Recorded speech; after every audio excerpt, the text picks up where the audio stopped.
တစ်ခေါက်တစ်ခါရောက်ပြန်ခဲ့ပြီရွာဝင်ကားလမ်းတစ်ပေကအမဲကျိုးနေမလားရဲ့လူ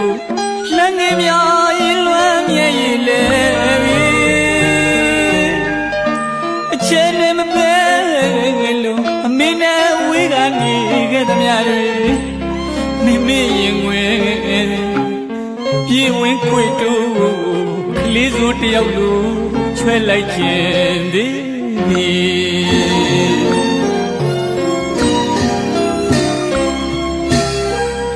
ငယ်ဘဝတွေပြန်တွင်းလေ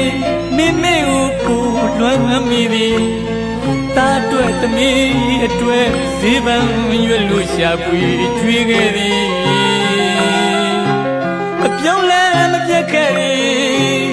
အမုန်းလဲမဖက်ခဲ့သည်အားလဲကိုရသည်အစားလဲတော့မရပြီအခုတော့အမေရင်ဝင်စီတာပြန်လာခဲ့ပြီကိုတရင်တမြေအဝေးမှာကြိုးစားလာသမျှ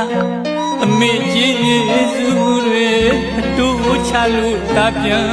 ဆက်ပါမည်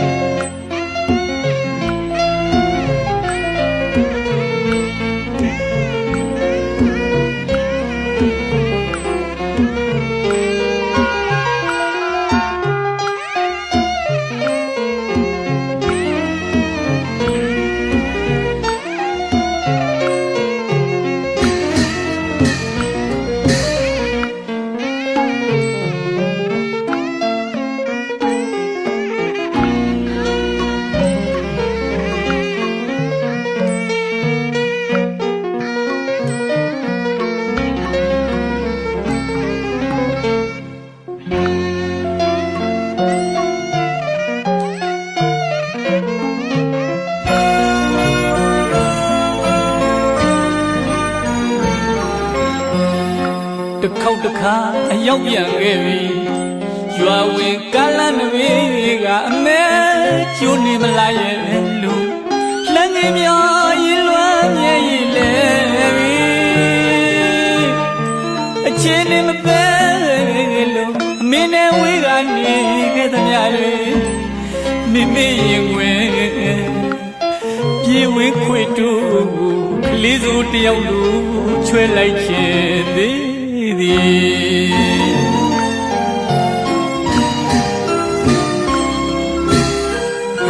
ငယ်ဘဝတွေပြန်တွေးလေမေမေကိုပို့လွမ်းမိသည်တာအတွက်သမီးအတွက်ဈေးပန်းရွက်လို့ရှာပွေကျွေးခဲ့သည်အပြုံးလဲမပြတ်ခဲ့သည်အမုန်းလဲမသက်ခဲ့သည်အားလဲကိုရသည်အစားလဲတော့မရပြီအခုတော့အမေရင်ဝင်စီသာပြန်လာခဲ့ပြီမို့တရေတမြေအဝေးမှာကြိုးစားလာသမျှအမေကျေးဇူးတွေအတူချလို့တာပြန်ဆက်ပါ